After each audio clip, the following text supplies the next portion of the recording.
This mug rug is part of the summer celebration at Chrissy's Launch 1.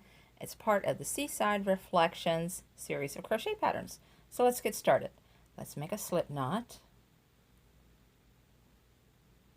Basic slip knot. Put your hook into the loop. Tighten it down, not tight, just a little bit. And we need to make 24 chains. We're at the end of the 24 chains. I hope you trust that there are 24 there. Now I'm going to single crochet in the second chain from the hook and in each chain across. Pull up a loop, pull through 2. Go into the next chain, go into the next chain, pull up a loop, yarn over, pull through 2. And let's continue to do that across. You will end up with 23 single crochets at the end of this row. This is row 1, single crochet in the second chain from the hook and in each chain across.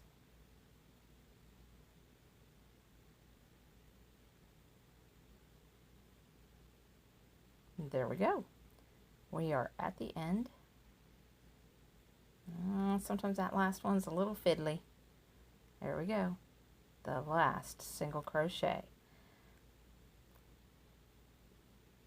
We'll count those. Let's pull up the loop a little bit and I'll count these for you. 1, 2, 3, 4, 5, 6, 7, 8, 9, 10, 11, 12, 13. There's 23 there.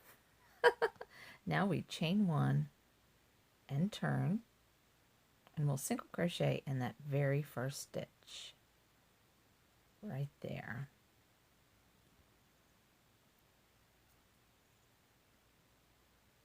And in each stitch across. Single crochet, single crochet. Let's get this moving.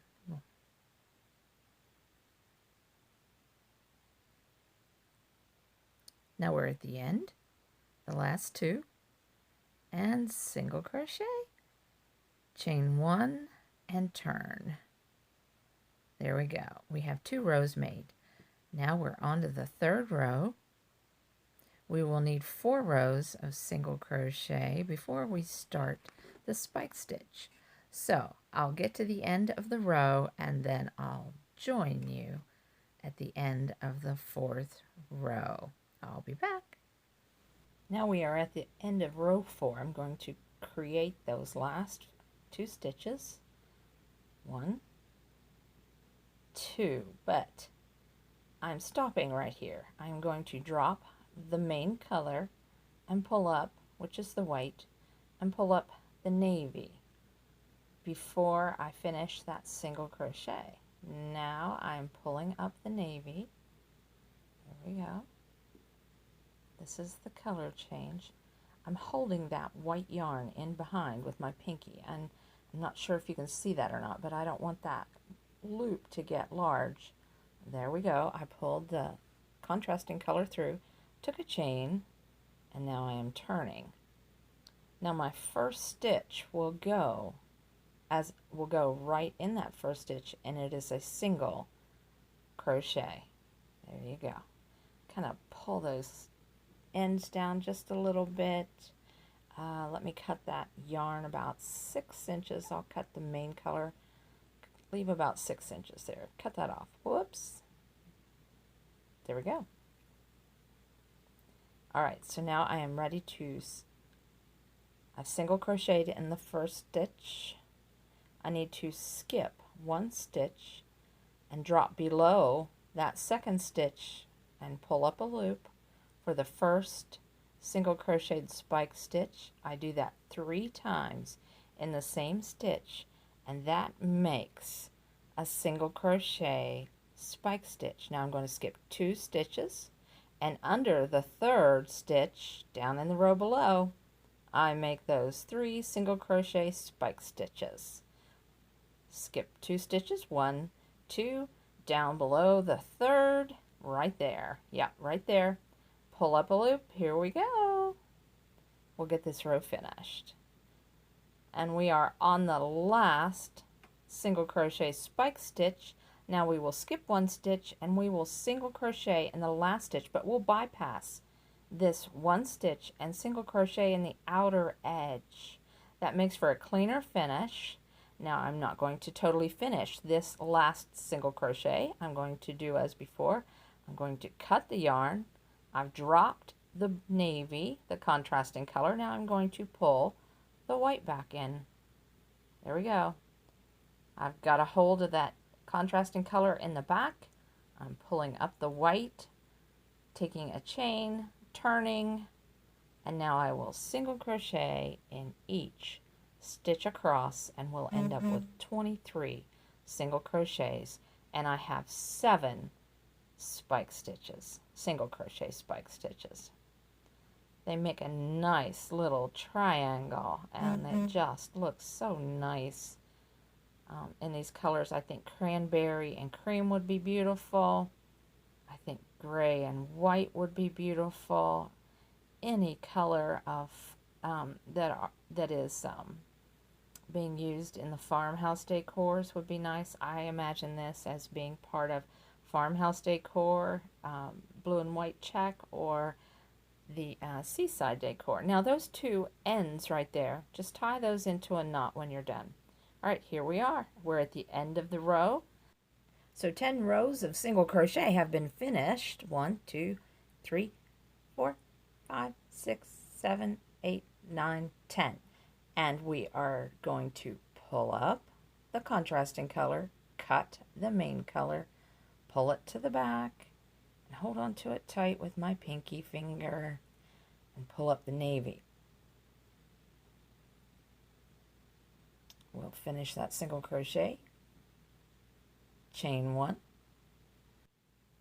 and turn, and single crochet in that first stitch, making sure those stitches are secure. All right, now we're going to skip one stitch and do the single crochet spike stitch in the row below. There we go. Let's get going. Now when you're in the row below, make sure you pull the loop up tall enough that it makes a striking spike stitch. Skip 2, row below, pulled up the loop, 3 single crochet spike stitches, and 1, 2, there we go. Let's get going. We're at the end, the last spike stitch. We're going to skip one stitch, and we are not going to single crochet in that last stitch. Nope, we are going to hit the edge, hit that chain space. That gives a nice smooth edge, especially since there is a color change. Cut the yarn, pull up the white, and we will need to execute 4 rows of single crochet to finish the main body of the mug rug. Chain 1, turn, and single crochet in each stitch across for 23 single crochets. That would be row 17 through 20.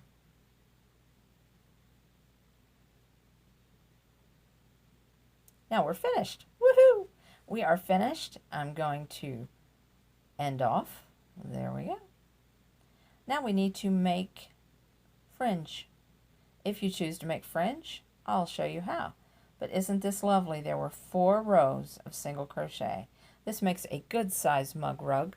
It's lovely. Now let's make the fringe. We're going to add fringe at the corner, add fringe at the single crochet spikes, 1 in the middle, 1 set of fringes right there, some fringes right here where the blue and the navy are, and then 1 at the very end right here, right at that last little corner where my thumb was. All right, so let's get started on this. So let's straighten everything out. Let's see where our thread tails are. We're going to use those thread tails to help make the fringe. Remember, the hashtag is Summer Celebration at Chrissy's, and like and subscribe if you don't mind. All right, so let's take the white and the navy and make a knot. Just not a super tight knot, just a knot, a square knot. Just right over left, left over right, if that's how that is said, but just a basic knot. You have one white one, you have a white and a navy there together, and we're going to finish this off right here with a knot. There we go. Now we need to pull off. I'm going to start at the top, and we need to pull off at least 36. I know this is a lot more yarn, and there is waste in this, but it's easiest if you pull off about 36 inches of white yarn. You're going to double this yarn.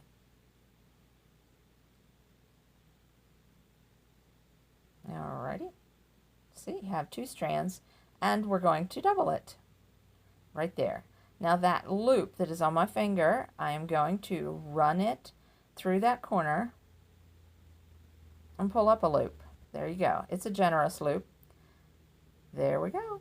The generous loop. Now I want to take that existing yarn tail, mix it in with those, with the yarn that I just added, pull all those yarn ends through the loop, and then tighten it down.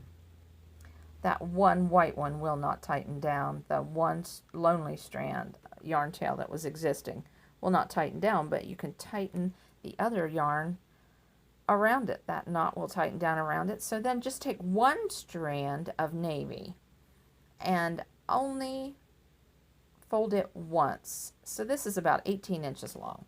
One strand of navy, and we're only going to pull the one loop through right where the knot is. There we go.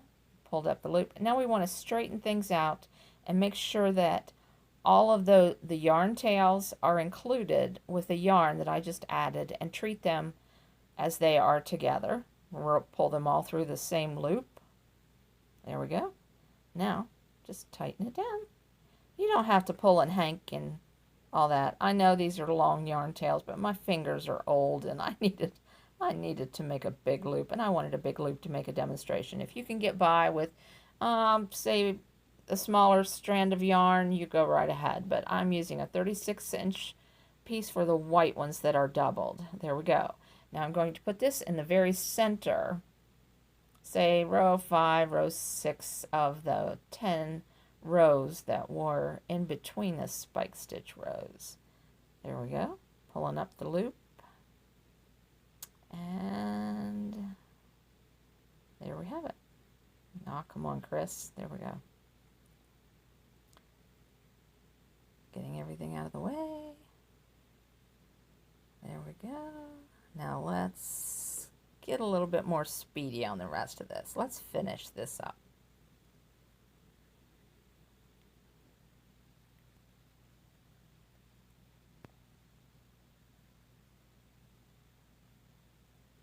All right, there we have it. Now it's time to cut, and I just eyeball it. If you would like to take this to a rotary cutting mat and use your rotary cutter and a ruler, oh, have at it. But I'm fine with just eyeballing it.